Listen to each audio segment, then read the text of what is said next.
Oh my God, I can't believe it. At least it's not me in that car, you know? I can't believe it. I'm got it. Oh my God. It's kind of a time to not really know what to do, so. I don't know what happened. At random, too. Why? I don't get it. I don't have any answer. How old is Brian? He's 19. He's 19. What's going on, man? How much? Cooperate. I am going to cooperate. Okay, so parents have some concerns of some stuff they may have found in your room? Yeah, I believe so. And what would it be? A human head and hands. Like, for real human head and hands? Yes. From? That fellow who went missing recently. Which fellow was that? Warren Brown. Warren Brown? When did he go missing? The night of the 27th. The night of the 27th? Okay, and how did you end up with him? I murdered him. With what? A knife. Why would you have done that? I've always wondered what murder felt like. 2021, Grand Junction, Colorado. It's the first day of March, and Warren Barnes, a 69-year-old man known to hang outside of Monique's Bridal and Formal Wear on Main Street in downtown Grand Junction, hasn't been seen since Saturday, February 27th.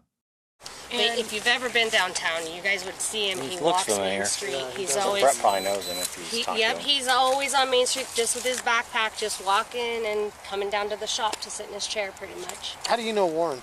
I own Monique's Bridal downtown, and I give him a chair to sit and read his books.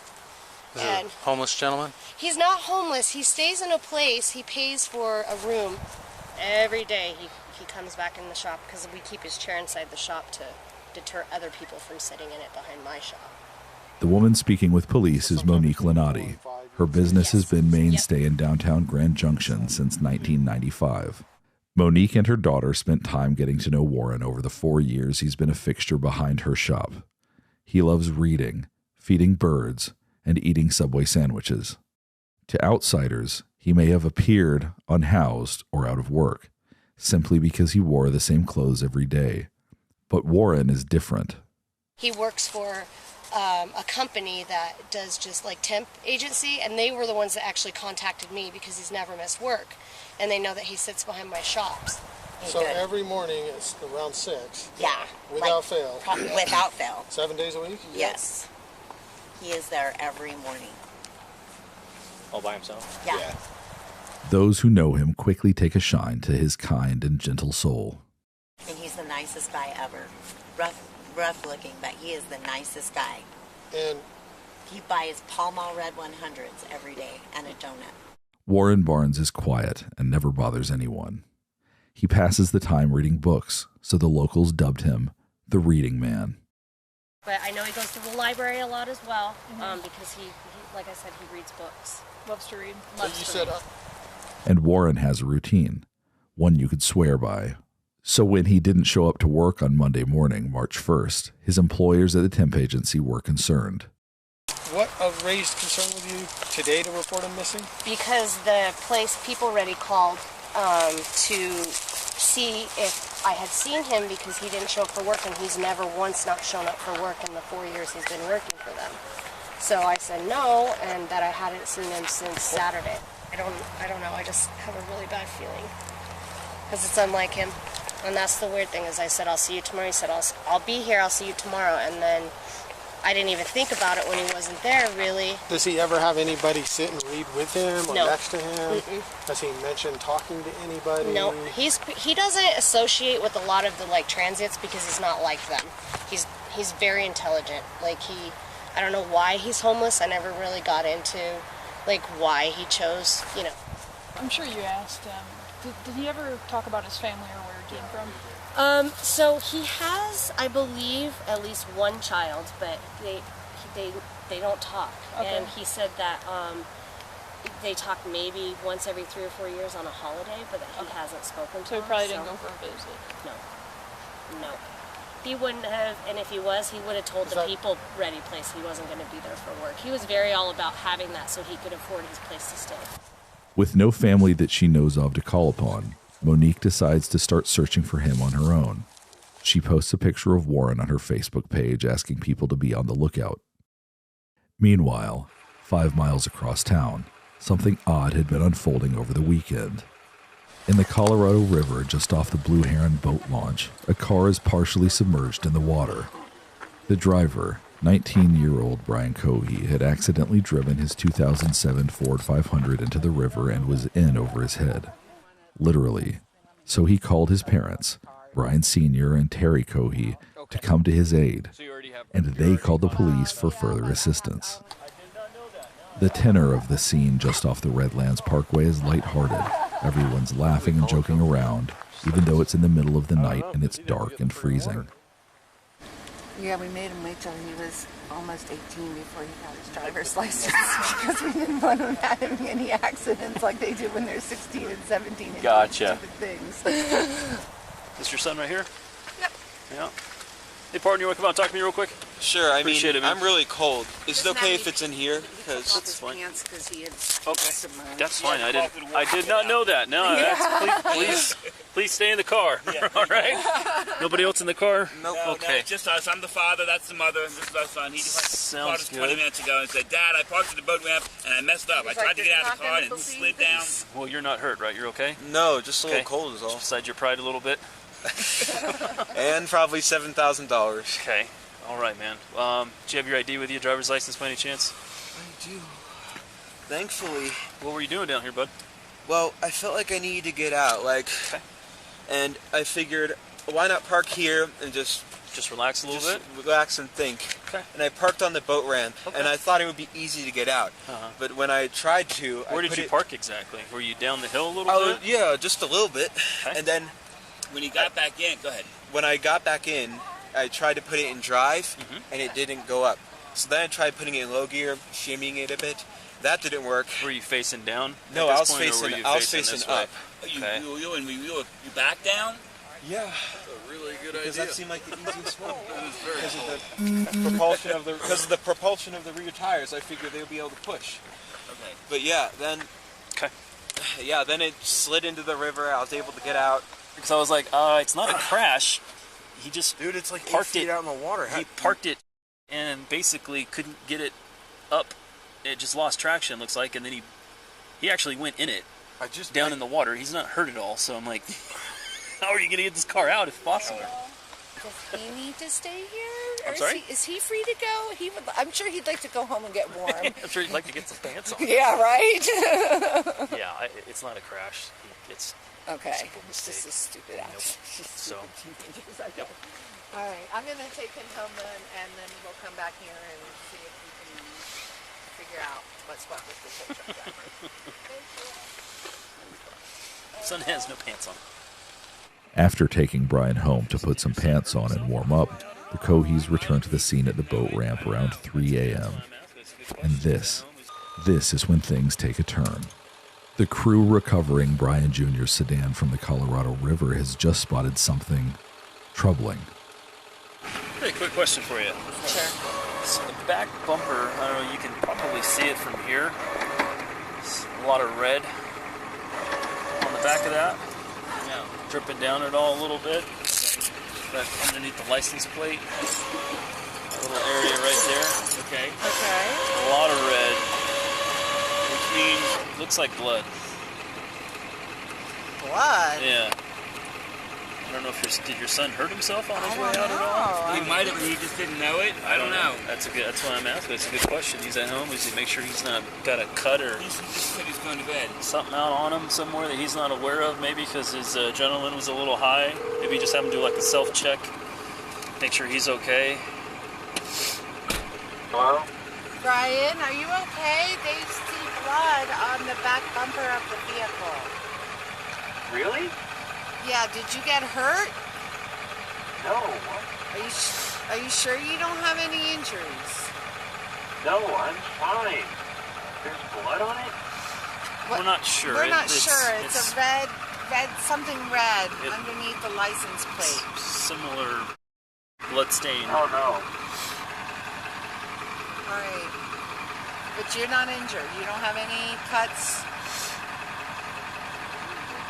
No, I don't know what would cause blood or whatever it is on the bumper. But you're not injured. No, I'm not injured. Okay. All right, I'll call you back. Ooh, it's cold. Is it good? My car good? No, No, Brian, they're okay. trying to get it out. They got to rehook it and try it again. They're having trouble getting your car out, buddy. All right. We'll call you back. Call you back in a little bit. If I can send a message on. Bye. I got to move my car. Sergeant is there. I got to move my car for the driver. Okay. The car is finally removed from the Colorado River, but the blood is still piquing the interest of everyone on the scene. What'd they say about us looking in the trunk? They're good with it. Okay. The officers are unable to get into the trunk. Brian seemingly locked it before driving it into the water. The car is released back into the custody of the Cohees the next morning. Brian Sr. decides to clean his son's car. After all, it had been in the river for hours and badly needed it. So I'm like, okay, I get this car started for Brian. He's got to work. So right away, I popped the hood, unhooked the battery, because it was dead, tried to charge the battery. I started going through the car, vacuuming out all the water. Right. Did as much as I could Saturday. Went back out there this morning, just to continue. And I opened the glove box, and there was a knife in the glove box, underwater. Okay. The glove box is full of water. Very large knife. Okay. And then, as I go around the passenger door, I open the passenger door, and there's a wallet in between this door and the gun or whatever. Okay. And I open up, that's not Brian's wallet. It's frozen solid. Oh my God. That's not Brian's wallet. Between the blood on the bumper, the knife, and the stranger's wallet, Brian Sr. had some questions for his son. Okay. But first, he makes a phone call to a company whose business card was found in the wallet. That's not Brian's wallet. So I take him aside, and I ended up getting one of the wads of cards out. There's a label ready. I read that. So I called label ready, and then another one, there was a social security card. Okay. I was like, hey, this is a weird call, but I've got a wallet here with so-and-so's name, and I'm hoping he works for you all, or you subbed him out or whatever. Oh, yeah, my one, we've been missing him. Yes, he didn't show up today. I'm like, oh, my God, now we've got a missing person. Okay, well, I found his wallet at Blue Pen Program. So here's my name. Here's all my information. If you get a hold of him, tell him I've got his wallet here at my house. Okay, so I left that like that. Brian Sr.'s next phone call is to Brian Jr. Call Brian. Brian, what's going on? Why is there a wallet in the car? Oh, I found it down at the book ramp when I was down there walking around. Okay. And he was so sincere. I took it all. I want to believe him. He's my son. Sure. You found him. Well, Brian, how come, and all this going on in the last 2 days, well, how come you didn't tell us about the wallet? Dad, I was just so excited with all the going on. My car getting towed. Look, it's wet now. It won't start. I didn't think about it. I didn't think it was important, Dad. I'm like, Brian, who is this Warren, whatever guy? Mm-hmm. Dad, I swear to you, from the bottom, I only know one Warren. He's my school friend. It's not him. I believe him. Unbeknownst to Brian Sr., his wife Terry, who operates a child care facility out of the home, is almost simultaneously making a chilling discovery in her son's room. And then I started working on my house, doing some drywall repairs, just doing other things. Left the car alone, didn't let it dry out. My wife called, get over here right now. Drop everything, leave right now. 111 is John. What's the address emergency? Hi, there is an emergency. I found something in my son's closet wrapped in a plastic bag. Okay, what was it? I think it's a human head. It's a what? I think it's a human head. Why do you think it's that? Because it looks like it's all an ear. Is it bloody or does it like anything like that? I just told you to come. That's why I had to take a picture and send it to you. What's the address? Is your son there now? He just pulled up. We wanted to make sure he was here before we called. How old is he? 19. He's had a little bit of a fascination with the morbid, but he was channeling it, I thought, into becoming a crime scene investigator, but not so much. Do you think he's going to be cooperative with us? I don't know. I don't think he'll be violent. Just came back from his friend's house. Does he have any weapons in his room, or do you guys have any in the house? I don't know. I think that he has a shotgun, but we can certainly remove it immediately before he gets in his room. He's out by the car now, so. Is the bag still in the closet? No, it's in my kitchen sink. And there's a secondary bag that I have not opened. All Officers from the Mesa County Sheriff's Office respond to the Cohey residence on South Broadway. At this point, all the children in Terry Cohey's daycare have been picked up by their parents. Outside the home, at the end of their gravel driveway, Brian Sr., Terry, Brian Jr., and Brian's brother Andy await police. Okay, so parents have some concerns of some stuff they may have found in your room? Yeah, I believe so. And what would it be? A human head and hands. Like, for real human head and hands? Yes. From? That fellow who went missing recently. Which fellow was that? Warren Brown. Warren Brown? When did he go missing? The night of the 27th. The night of the 27th? Okay, and how did you end up with him? I murdered him. With what? A knife. Why would you have done that? I've always wondered what murder felt like. Okay, where did you do that at? Underneath the bridge. Which bridge? The one past Okay. near the weird intersection. Okay. Do you have anything on you? He's going to cut, poke, hurt, stick me anything without reaching for nothing? Don't reach for nothing. My phone and my wallet, that's okay. it. Well, I'm going to have you face that way. Put your hands on top of your head for me real quick. I just want to make sure you interlace your fingers for me real quick, all right? Go ahead. Phone? Okay. How do you know this guy? They told me that was what was in the wallet. What do you mean that was? No, Brian, how no, did you come across this How'd guy? you come across the gentleman? I was driving, Uh-huh. and I saw a strange shape near the railway. Uh-huh. So I parked my car and investigated it, Okay. and I found it to be a man sleeping. Okay. Where's the knife at? It is in my sunken car. Well, it's in my car. I have that previously I sunken. have, this is going to be an invest, and I'll take it from there. Okay. So, did that happen when you crashed your car? Or is that totally different? That's related, but a different event. Okay. How's it related? Well, when I killed him, I tried disposing of his body by putting it in the river. But Okay, I parked too low in the river. And Where's the rest of his body at? Huh? Where's the rest of the body at? What parts? The body, Brian. Where's his body? Down the river. Okay. I'm gonna have you walk over here. You're gonna sit in the back of my partner's patrol car for a minute, okay? Not yet. Okay. Just sit back there and hang out for me, okay? 200-pound, 6'1" Brian Cohey is cooperative and polite, if not a bit awkward. The female officer from the Mesa County Sheriff's Office helps the 19-year-old into her patrol car. How are you? I'm good, sir. How are you? You said your name's Brian? Yeah. I'm not feeling too well. You're not feeling too well? All right. No, these past few days I've been very, very anxious. That's understandable. So what we're going to have you do here is I'm just going to have you sit in the back here, okay? I'm going to turn on the air for you in a second. That way you're not too hot. Are you a hot-blooded or cold-blooded kind of guy? I am very cold-blooded. I prefer cold. Well, no, actually, sorry, hot-blooded. Hot-blooded. So you prefer the cold. Okay, fantastic. Thank All you. right. So hop in here. I know you're tall, so it's a little bit of a tight squeeze, but like I said, I'll get that air on for you. Sorry about that. All right. Meanwhile, the male officer needs to go inside the house and see for himself if there actually is a human head in the sink, like Terry Cohey claimed in her 911 call. Can you walk me inside, please? Let's walk you all through this, what happened in the beginning. Okay. Let me do it. You go inside. Well, let's stay out here with me for a minute. Sit down. Come on, sit down, baby.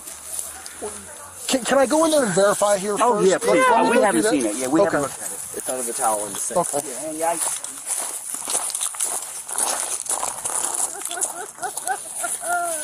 stay with your mother. Give her Just make sure that guy goes in the car first. I can stay here. You can go in the sink, right? Well, The sink okay. right there. No, Yeah. House is empty. Okay. We had a bag feeling about what happened this weekend. Okay. And she said there's a bag in this closet, and she opened it up, and she called me and said, get over here right now. I covered it with a towel. Okay. I didn't want him to see it because we didn't want him to run. I don't want to look at it.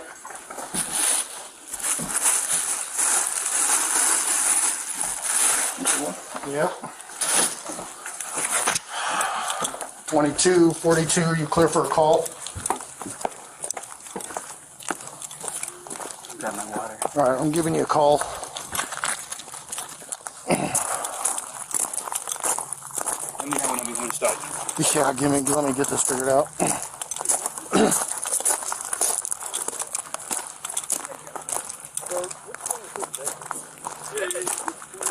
Oh, yeah, you might want to call investigations. So, oh yeah, he already, I asked him what was going on. He said, I killed a guy. I stabbed him. That's his head. I dumped his body in the river. So I guess this guy's name is like Warren Brown or something. So, all right, I'm gonna secure the house. And he said there should be hands and the head's in the sink. The body is in the river. So, what's that? Yeah. What's that? Oh, does it sound by my voice that it looks real? It is. So, okay. After the officer confirms the head is indeed real, Brian Sr. then recounts the story of the last 24 hours again to law enforcement on scene. He left Friday night, late in the morning. Our phone rings at my house. Dad, this is Brian. My son Brian. Same name, same birthday, January 10th. My firstborn. My car's stuck in the river. Wait, what? So we go there and he gives us a song and dance how it was a full moon, he wanted to pull down to the water. And next thing you know, since the one-wheel drive, we tried to put it in reverse and the car started sliding and next thing you know, he ended up in the river. So we get there to pick him up, we call the police at 2 o'clock in the morning. My son put his car in the river. So they called a tow truck company. We called 4 tow truck companies, couldn't get the car out of the river. Where's the car? Saw blood all over the bumper. Where is the car? So we towed it to Scotty's to have it, see if they could fix it. So I called Scotty's and said, don't touch it. Okay. I already called him and said, don't touch it. Nothing was taken out of the vehicle. Yes, you know. I did. Yes. What did you take out of the vehicle? I cleaned it up, bottles, everything, incriminating Do you know stuff. where that stuff is? Yes, it's all at the house. It's all at the house. Yes, Okay, yes. in a bag. No, I didn't know this had happened first, so I'm thinking I'm going to get Brian's car cleaned out, we're going to get it all fixed up, call Scotty's, they're going to start it up. Right. But then things started unfolding. Okay. We saw blood on the bumper. We asked Brian, Brian, what's this from? Oh, I think I cut my finger. Okay. What else has got on? I found a wallet, so I'm going through the car this morning, and there's a wallet in the car, and I'm like, Brian, whose wallet? Oh, I found it at the boat ramp. And where were you going through the car this morning? Because it was at my house. Okay. We towed it to my house. Oh, so now it's at your house. It's at my house. It's not at Scotty's anymore. No. When I found out I couldn't start it, I called the tow truck company, and they towed it to Scotty's this morning. Oh, it just so they just got it. Okay. Car was towed there, and I'm like, well, I started pulling out bottles, this, and I'm like, Brian, why is there a knife in your glove box? Dad, I don't feel safe. Okay. So you touched the knife? Oh, absolutely. But the knife was underwater. The car was underwater. Right, okay. So I pulled everything out of the car. Okay. And all of that stuff is in your garage? All the stuff's at my house. Okay. Yeah, so as I was pulling it out, I'm like, what the fuck? The officers update each other on the new information they've gathered while Terry Cohey sobs in the background. So he had the car at his house this morning. He took out knife, a bunch of stuff. Who's? Brian Sr. His house. I have the Hold address. on 1 second. Go ahead.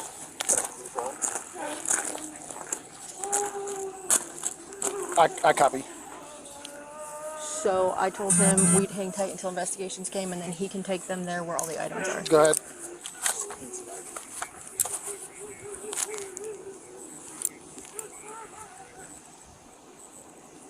No, we're fine. We've got him sitting in a patrol car right now, and it's just the family here, so we're good. I appreciate it. Okay, so where's everything else? 5.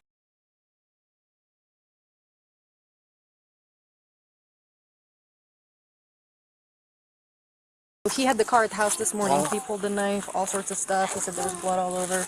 Okay. Hold on. You're good. Car-to-car or stuck.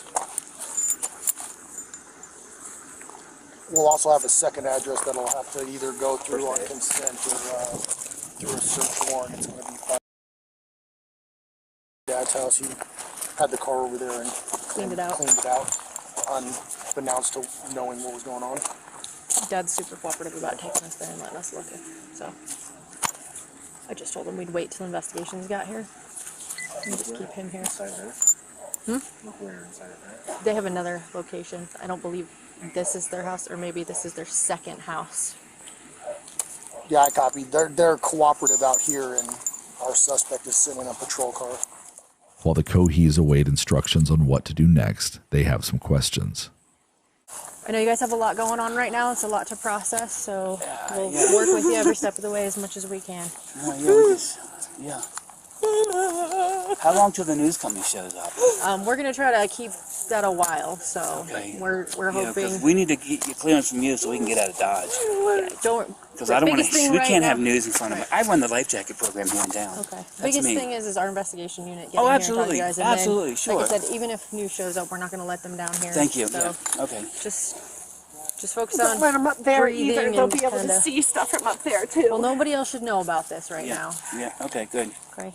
So, and again, be careful who you guys talk to, who you No- tell no- anything. nobody. or We haven't anything. told anybody Nobody knows- anything. nobody knows but you. Perfect. Same goes for you. Yeah, Are yes. you family, My son. son? Yeah. Second brother. All right. Second son. Okay.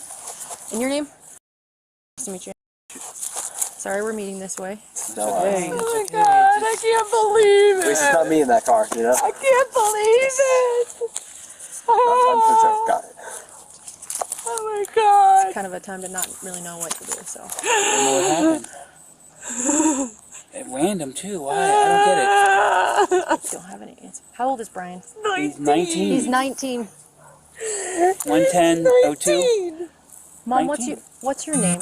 My name's Terry. Terry. Okay. Are you okay? Do you need anything medical? Well, we're waiting on a call from my doctor. Okay. Okay. All right. So hang tight right here. I got to chat with my partners again. Sure. Okay. Brian, when would you say this? What night did this happen? No, Friday late Saturday morning at This Saturday? 1 o'clock, yes. Okay. 1 o'clock in the morning. Start just this Saturday at 1 in the morning. For what, the car crash? Yeah, the whole incident. It's now time to take the 19-year-old suspect to the station for questioning. All right, Brian. His parents follow the patrol car to the sheriff's office where they will also be interviewed. I've got one male on board. We're en route to the office. On the drive over, Brian Jr. makes light conversation with the sheriff's deputy until he notices where they are. What time is it? It is 2:32.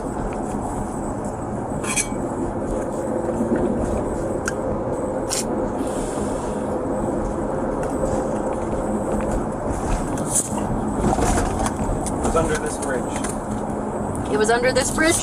Yes. Okay.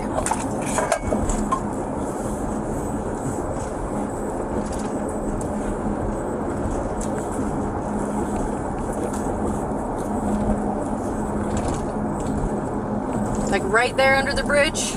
Or This side of the bridge. Behind one of these support pillars. okay. Stuck with.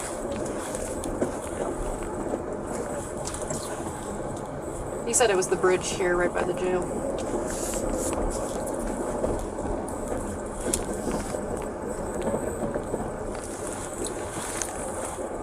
From what he's saying, it sounds like overpass, but we'll clarify. A patrol car is sent to inspect the area of the underpass that Brian stated was the crime scene. There, officers are quickly able to confirm he was telling the truth. It's right here. Oh, you see it? Yeah. Because there's an arm.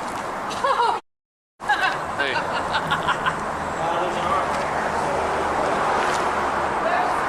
Good search ever. There's an arm, there's another arm. Okay, hold on. Do some pictures. Start right now. There's another one. I don't have a clue. Okay. This is like something out of TV. Yeah. Just having a discussion with the deputy chief about how these kids don't have any remorse.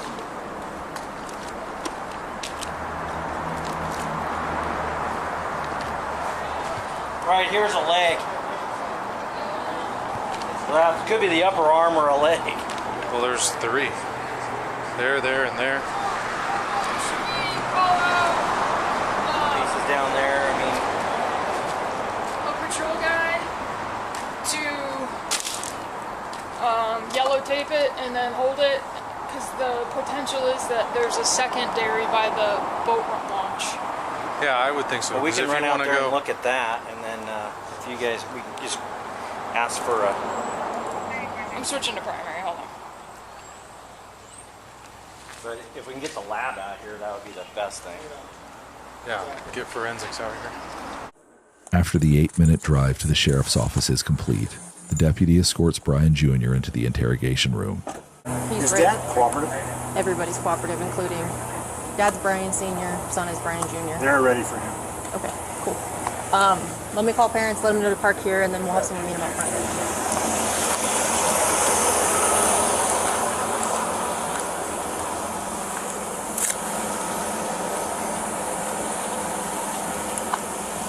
Okay, so what I want you guys to do is if you can pull into the front of the sheriff's office, and when you do that, you're gonna...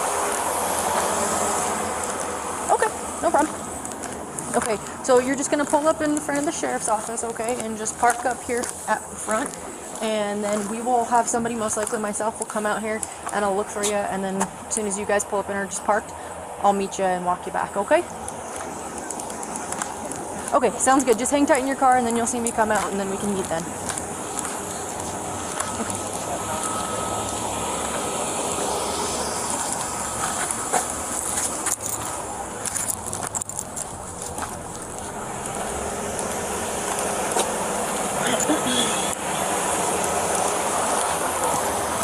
Okay, I'm gonna walk him back. Okay, thank you.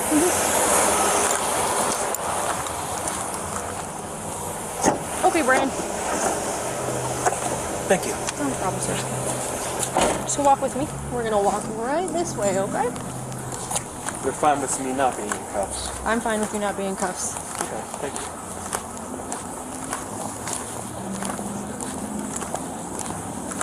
Alright, Brian, open this door for me, please. Oh, let's pull it. There you go. Okay, sorry, I thought You're it was good, locked. you're good. Alright, just face that glass right there for me. Okay. Just walk over for me, Brian. Alright, slow down. You're a big guy. Slow down. Sorry. You're okay. So we're gonna take it right here. Okay, keep on walking. Yes. Walk through these guys here. Oh, I should have a mask. You're okay. Don't worry about it, okay? Keep on walking. Yep. Alright, we're gonna take a left.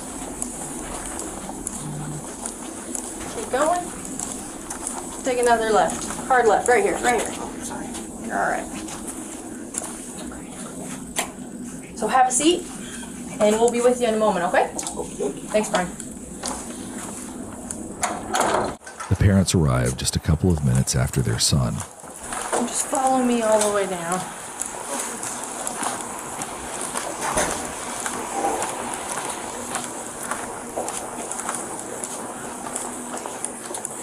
We're gonna have you guys have a seat in here, and we'll do what's true. In the interview room, Terry Cohey is understandably upset and anxious. Her eldest son has just admitted to murdering a stranger for the thrill of it. The detective wants to know the question on everyone's mind at this point. What would drive this seemingly non-violent teenager to murder? Tell me about Brian. Does he have any kind of mental issues or disabilities? That's why we were told he has ADHD. Okay. So we put him on ADHD medicine. He detected it during the summer or weekends only when he was in school. Okay. In middle school, he started exhibiting antisocial behavior. Okay. Just saying things to get kids riled up and thinking it was funny. Okay. And the doctor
seems to be doing good. You know, he graduated high school. He works at, and he's been working there for a year in August.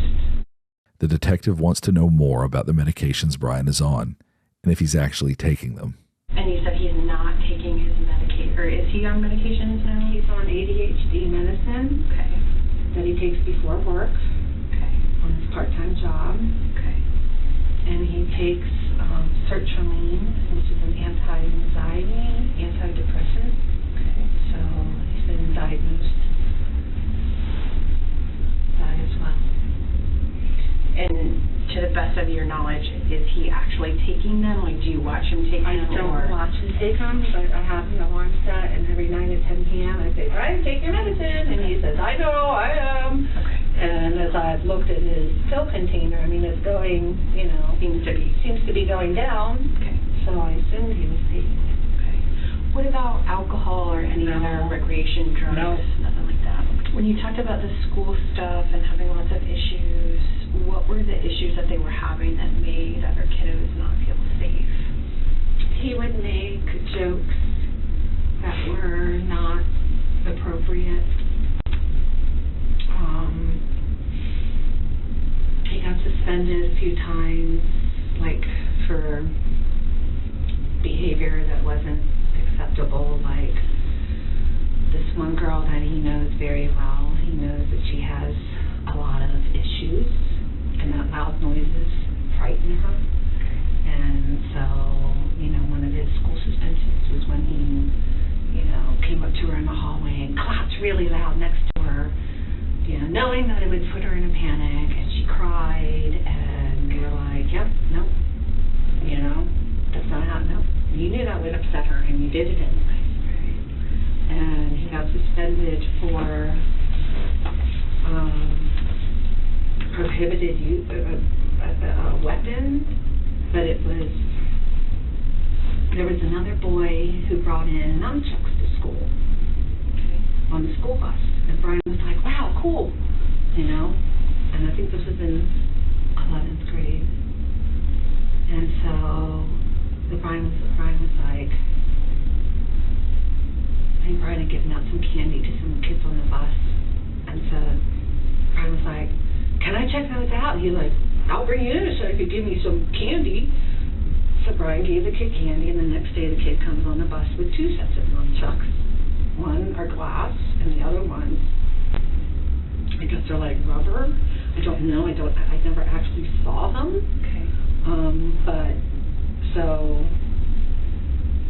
he's like, I know I can't take the glass ones because I'd be in trouble for that. So he took the rubber ones and he put them in his backpack. And his backpack was, I don't know if it was in his backpack or in his jacket. There was some differentiating stories. Okay. But so the teacher saw them and they said, what's that, Brian? And he was like, nothing, you know. And so Bob Omar, you know, he was like, you know, we have a prohibited weapon on school grounds. And I'm like, okay, well, what about the other kid that brought them in? And they said, that kid doesn't have the behavior issues that Brian has. And I'm like, oh, so you're punishing Brian because he has behavior issues. I see. So Brian went through probation and he completed it successfully. The line of questioning pivots to Brian's behaviors and interests. How about stuff at home with you and your husband and your other son? Like any kind of violent behavior or weird behavior, like the stuff with Brian's textbook weird. Okay. You know, I mean, he's always, you know, he's either ADHD and we're struggling with social thinking and social behaviors and learning and, you know, it's always been a challenge with Brian. But not violent behavior towards you and your husband. What about other kids in the neighborhood or on the bus? He didn't really, you know, he had a couple of friends that he's had since elementary, but, you know, he had a morbid sense of humor and would make jokes, and I'd say, Brian, that is not funny. And he'd go, yeah, it is, Mom. You just don't get my sense of humor, you know. But some of his behaviors that we attributed to autism, like the flat face,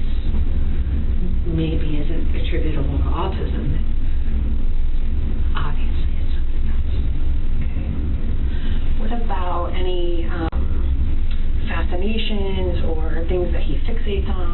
A lot of perseveration on crime and crime scene. And so he's talking about going into the military in the fall, and when he gets out, having your job. And so I had purchased online a crime scene investigation book for him. You know, it's like ones that you probably read it when you first started out in college. And so I gave that to him, and I was like, so here, Brian, you know, let's channel that curiosity into something positive that you can affect a good change in the world. And he's like, yeah, that's my plan, Mom. But you know, he's not going to say always had a fascination. You know, I'm going to say in the last few years. Okay. And is it like shows that he watches, or like tries to do things to create a scene? You know what I mean? Like whether it's like animal stuff or nothing. No, like he that. loves our dogs. Okay. You know, I mean, he's very affectionate with our animals. And, you know, he would watch, you know, like just last week he watched Silence of the Lambs. But I was like, well, he's 19, what sure, you know. Probably all watched it. I watched it. It doesn't make me a serial killer. You know. Is there anything else about Brian or the last couple of weeks? No, he's always, you know, sometimes he's affectionate, you know, and every night when I say, I love you, Bugs, and he says, I love you too, Mom, you know, and he gives me a hug, and, you know, he's at work when he's supposed to be at work. He's never, I mean, other than his behavior issues in high school, it's like there's never really been, like, anything legal that was, you know, that was a problem, but I was like, uh-oh, you know. When they did his testing, and forgive me because I don't know all of the exact language and stuff, but like on the spectrum of his autism stuff, did they kind of give you a range, or did they say we think maybe based on some behaviors They said he was high functioning, you know, that he did the IQ tests well, and blah blah blah. But they said, but you know, in going through this, I think that it would be beneficial if he received further testing. And I said, okay, who do I go to? And they gave me a couple names, and I called them, and they said, no. And then I said, okay, who else should I call? And I called them, and they said, nope. And I said, who else should I call? And I called them, and they said, nope. And there was nobody else to call. Okay. And this services, is she just kind of doing some basic counseling type stuff? She works specifically with autistic children. Okay. And so we were referred to her from. Okay.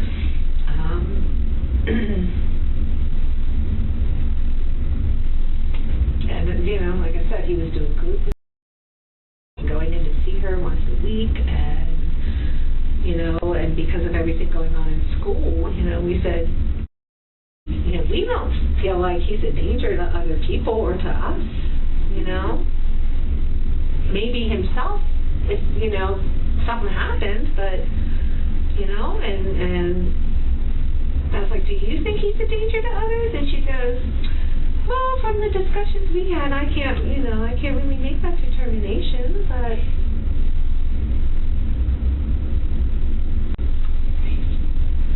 So he must have been going to her for quite a while then. He was seeing her for about a year. He had been seeing her for a year and a half, but he wasn't making any progress with things. Just kept getting worse and worse. Behaviors were worse. Like I said, there's never any violent outbursts.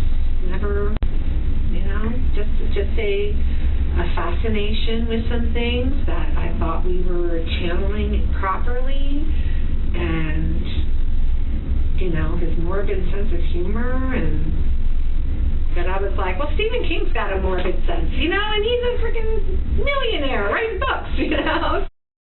Brian Sr. is dumbfounded by the situation he's found himself in. Our kids are both doing good. They're okay in school. They don't drink or smoke. So I didn't really have no warnings that this was going to happen. But he quickly realizes that this is not an accurate picture of his son.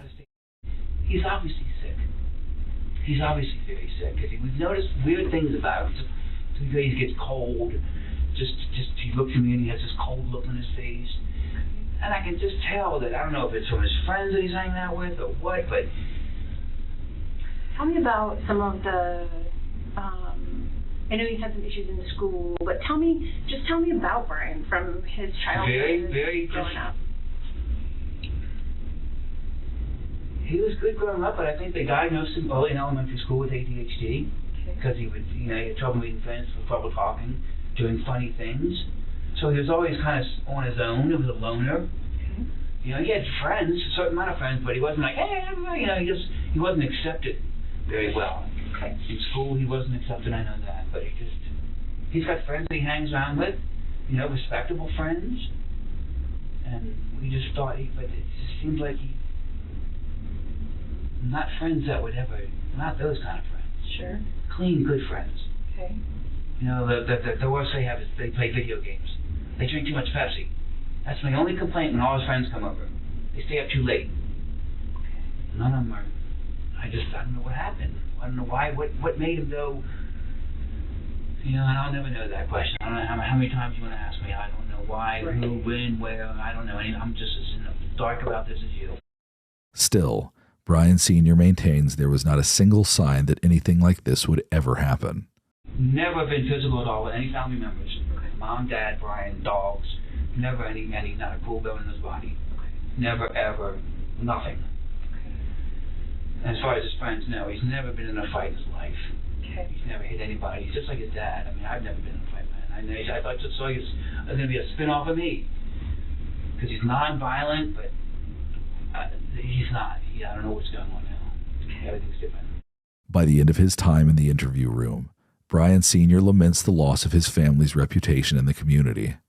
This is too much for me. I have the same name as my son, and now this has happened.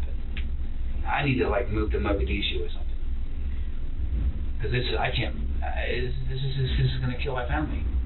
How do I know this guy's family's not going to come after us? Well, I mean, there's lots and lots of. I don't know how this is going to unravel. Sure. For the sins of my son, I don't know what's going to happen tomorrow. Right. And my wife is just a mess. I mean, just take it one day at a time. That's all you can do anyway. And I know there's lots and lots of unknowns and lots of stuff we don't know. It's going to take us days and weeks to sort things out. So try not to panic in the meantime and think too far ahead. Let's just think about... No, you guys are in charge right now. Terry and I have decided we can't do anything until we're out of this. Until you guys say, okay, you are released. Right now we can't do anything. Well, and... we can't go anywhere. I'm not working anymore. She can't have any more kids anymore. Everything's over. It's all done now. It's over. Our lives are totally over. She runs a license in-home daycare. She can't have a license anymore. I don't think that's true. Oh, okay. Well, her parents, when this hits the news, all the kids are going to be pulled out. Maybe. So yeah, everything's going to go belly up here. So if things are going to change, I don't know how it's going to change, but I got a feeling Grand Junction is no longer going to be our hometown because my name's been trashed. In another room at the Mesa County Sheriff's Office, Brian Cohey Jr., now under arrest and charged on suspicion of first-degree murder, has waived his Miranda rights and is ready to talk with investigators. They waste no time getting straight to the point. How did you get here? I murdered someone. Okay. But how did you get to my office? Well, the police drove me here from my mom's house. Okay. You said you murdered someone. I did. Did you know the person? No. No? No. I was driving one night. I was in a, shall we say, bad state of mind. Okay. I saw a strange shape by the railway tracks, so I investigated, and it revealed to be a homeless person sleeping. Well, I presumed homeless, because he was there. Okay. So, I stabbed him to death. Okay. Then decapitated his head and hands and arms. Okay. I then took the head and put it in my car trunk along with the hands in bags, plastic Ziploc bags. I took it back to my house, cleaned off the knife, tried to hide the head and hands, removed the trash in my car that was stained in blood. And then I tried sleeping. However, I was quite stupid, shall we say, because I decided that's too much evidence. The body needs to be dumped in the river. So I took the body in the trunk, drove it to the Blue Heron drop-off point, and unsuccessfly dumped the body as I parked too low down the ramp. The ramp is mud and dirt, so unless you have four-wheel drive, you're not getting out. And I was unable to get out, and my car flooded. Let's see, I killed him just after 11, February 27th, 2021. And then I dumped the body. I tried to dump the body. I'm trying to remember the time exactly.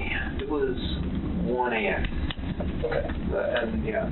So that sounds fascinating. What do you want to know? To start back at the beginning and go slow and tell me as many details as you can remember. So, because I mean, I'm already going to jail for this 15 years probably. I have no idea. Because we're at the beginning. It's murder. I mean, I'm going to jail for 20 probably, but so I figured, why fight it? Okay. So what's important to me is to learn as much about you and what you did as I can. Well, as many details as you can give me, the better. I drive a 2007 Ford 500. Okay. And I keep a small 18-inch bat in there for self-defense. Okay. And a large kitchen knife in the glove box, both for self-defense, because I don't really trust anyone, or really any part of this town, so that's why I have both. And let's see, yeah, it was the night of February 27th. It was a full moon, and I figured I can see so well, why not drive out? And I am in a bad state of mind at that time. I have major depressive disorder, so I am not thinking, shall say, positively. Okay. And I'm cruising around for an hour and a half. So I fill up on gas halfway through, and I'm eventually driving underneath the bridge near the sheriff's office. You know, like how... Oh yeah, go ahead. There's a road underneath, right? Out under the overpass. And I was driving along, and I see a shape here on the railway track. So I'm like, oh, interesting. So I go up, and as I'm looking, I see a large thing wrapped in a canvas. Okay. And I'm like, that's a homeless person.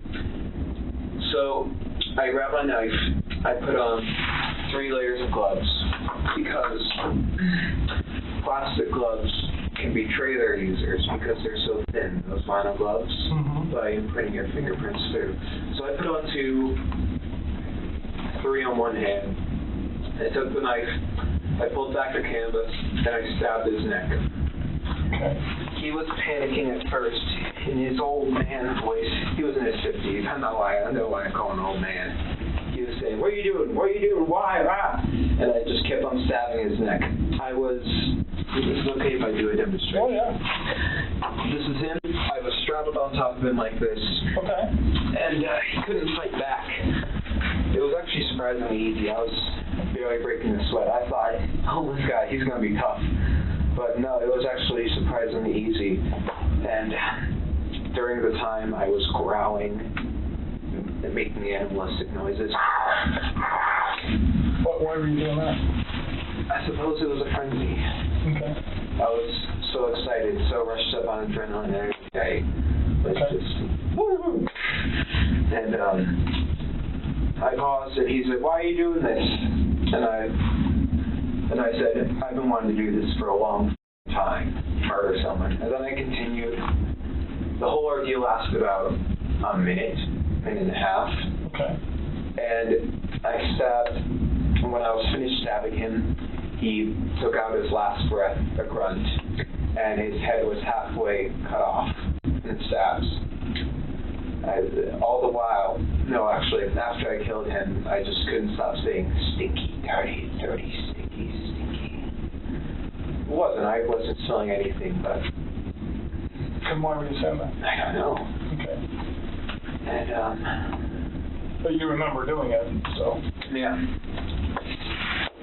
I suppose it was just me speaking out my mind at that moment. It was a pouring out of the mind. What are you worried about? I mean, this looks like it's pretty close to the road and stuff. Somebody seeing you or catching you? It was 11 p.m., so not many were driving by. Well, it was behind the pillar.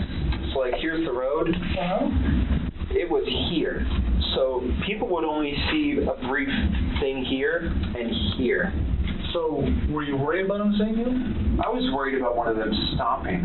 What did you think could happen if somebody... Well, if they looked, well, it was quite dark under there, so they wouldn't have seen the guy unless they looked. They would have seen me holding a bloody 12-inch knife, wearing gloves, and wearing a mask to conceal my identity, a face mask. Okay. So you weren't doing it for COVID, you were doing it to hide your face? Partially. Social distancing. Right. Yeah, but no one stopped. And I'm just like, proves the bystander effect. Nonchalantly, the killer goes into chilling and graphic detail about what he did to Warren Barnes' body. We'll spare you the gruesome details. He then tells the investigators what he did with the various body parts once he was home with them. And then I left his body there. And then I took the head, put it in a leftover pizza box from the dinner a few nights ago. And then I took the hands, put them in the back, drove home, hid the hands and head in my room, cleaned the knife, threw away the garbage with the blood on it, and then put the blood stained, wasn't stained, it had splatters on it. I put it in the dish, in the washing machine. What did you put in there? I put the outfit I murdered him in a washing. You were wearing, or? Yeah, I was wearing. Okay. In the washing machine, put it on high speed so it would effectively remove the blood. Washed it twice. And then I tried going to sleep, but I was worried that because there was a hole in my gloves right here, I was worried that they would be able to obtain a partial print. So I figured, why not go all the way? I drove back in a different outfit, picked up his body, surprisingly heavy, put it in my trunk, and drove to the Blue Heron drop-off station. Okay. I parked, so it's like this, right? So let's say this is the ground. The ramp is quite steep, and you need to have four-wheel drive to pull out of it. Okay. And my car didn't. I thought, so I pull in, I thought that I could drive out. Because I put it in reverse, A, so that it's easier to pull the body out, and B, because the back tires would provide propulsion to push up. Right. And I open the trunk, I take his body out, I put it in the water, and because I don't want fingerprints on a body, so I just try moving it with my shoes. That works successfully. He goes out some part in the river and floats off. Okay. God knows where he is now. Investigators are still curious to get to the bottom of Brian Cohee's state of mind at the time he committed the murder.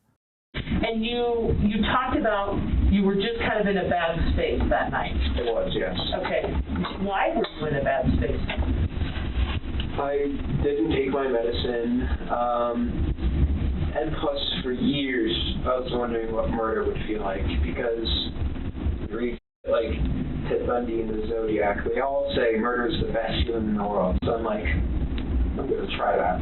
Okay. So for some time I had been wondering when it would happen. I always knew I would be in this building, whether it was as a criminal or a police officer. Okay. Because I was planning to go in the military, go into forensics. Okay. All right.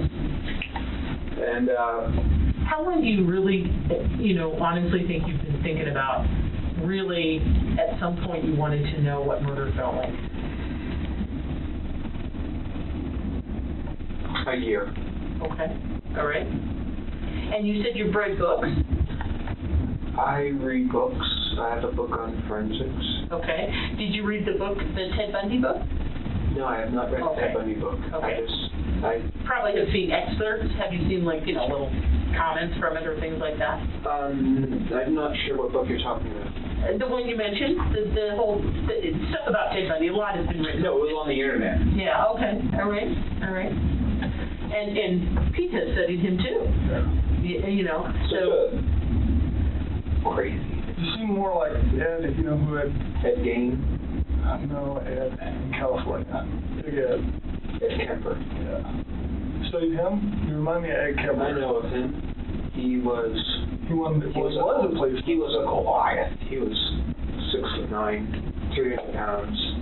So can I ask you a question? Almost all those people did this for some sort of, whether they had sex with the body or it was some sexual gratification in their mind? Criminology, there's different types of... I'm not a serial killer by no means.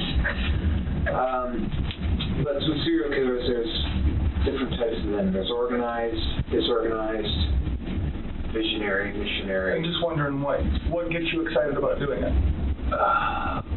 Well, I'm not really sexually attracted to it. Okay. I was just asking. It was just curiosity, more or less. And you said you studied criminology and forensics and all that? Not college study or school study. It's like a passing interest. I understand. But what were you worried about, like leaving evidence behind or being caught? Totally. So tell me about that and what you did then. Well, I was figuring the police don't. This is not to be taken offense, but police, they don't seem to care as much about high-risk individuals, homeless people, prostitutes, etc. So I was deliberately looking for someone who lived that type of life. Okay. And I found a homeless person, and the original goal was just leave him there. But I was worried about the fibers on the outfit I was wearing that would be on his clothes and stuff. So I deliberately messed up the clothes. Okay. Not cutting them up, just throwing them around. And I was worried about just how long it would take to find him, because it's a somewhat traveled road. Eventually someone with the windows down is going to smell something off. The police have a nose for that type of thing. They're trained to be able to identify the smell of a corpse.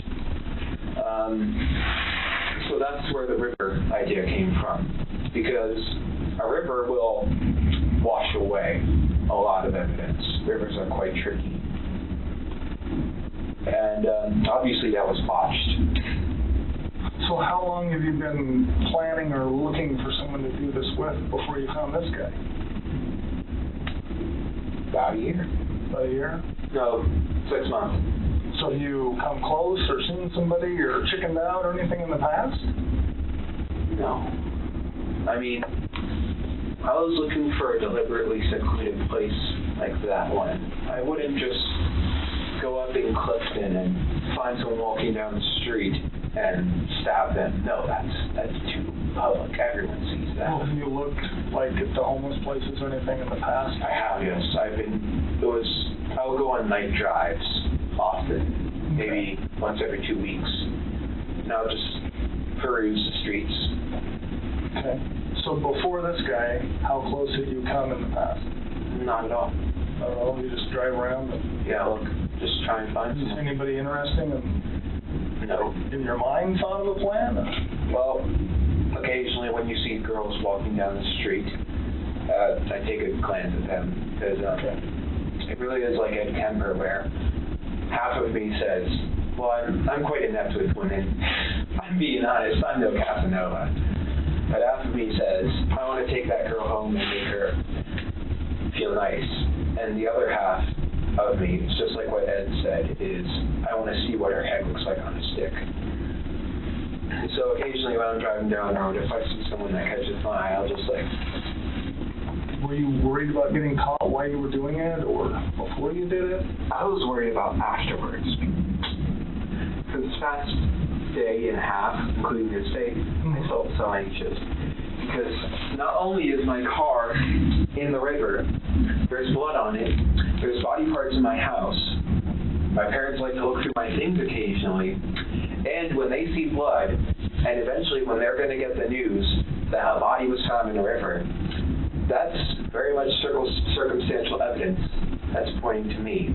So I was very much anxious these past days that I was eventually going to get caught. Okay. What did you think would happen if you got caught? Well, I figured my mother would have confronted me about it, but no, she didn't even say it until the police arrived. I thought the police would handcuff me, but apparently I've been cooperational, so... Detectives' line of questioning moves on to the big question. Why now? So what in your life has changed, or what in your mind has changed to make you... I don't know. Was it like something all of a sudden one day you woke up and thought I'll kill someone, or was it a gradual? It was gradual, I think. Call me weird, but I think everyone has had thoughts of shooting up their school. I didn't know. And then because of that, I suppose I just don't really like people at all. I don't know. So thoughts of shooting up the school to today, what has happened? Well, last year my parents found a kit I had been assembling. It had hammers, shovels, knives, large zip ties, duct tape, saw. That was meant for hurting people. They found it though, and they were ready to call the police until I had convinced them it was via other methods, for other things, like, and it was an ultimatum where if I didn't throw it away, all that, they would call the police, or then I would have been arrested on charges of conspiracy. And what if he hadn't been caught? Would Brian Cohey have killed again? If you had not been caught by your folks, what do you think you would have done next? With the kid? I don't know. No. Let's talk about like today. If you would have been able to get rid of the head, and your folks did not find it. Well, it depends. Okay. Would you guys have been able to solve it if the body was found in the river, the head and hands were missing, and there were no fingerprints or DNA? Well, we'd like to think so, but who knows? Right, who knows? We'd love to think so, but so let's say we didn't solve it. What happens next? Then what would you have thought of to do next? Well, I thought I would have been very careful, because I would have been worried at any moment this could become a cold case, and then it could be solved later on down the line. So I probably would have done it again, because that was just to see what it felt like. And if I had gotten away with it, I would have just kept the secret to the grave. Brian Cohey's trial, where he pleaded not guilty by reason of insanity, lasted for 12 days. Throughout the proceedings, Cohey's attorney argued that his mental illnesses prevented him from knowing right from wrong. But the jury didn't buy it. They deliberated for 2 days before finding him guilty of first-degree murder. Judge Richard Gurley said that in his 37 years in the court system and 16 years as a judge, this was one of the most horrific cases he's ever seen. Cohey was sentenced to life in prison plus 13.5 years with no chance of parole, a far cry from the 15 years he believed he would receive when he was first interrogated. He is currently serving out his sentence at the Buena Vista Correctional Complex in Chaffee County, Colorado, where he will stay for the remainder of his natural life. Brian Cohey thought that he could get away with murder by taking the life of someone he believed wouldn't be worthy of an investigation.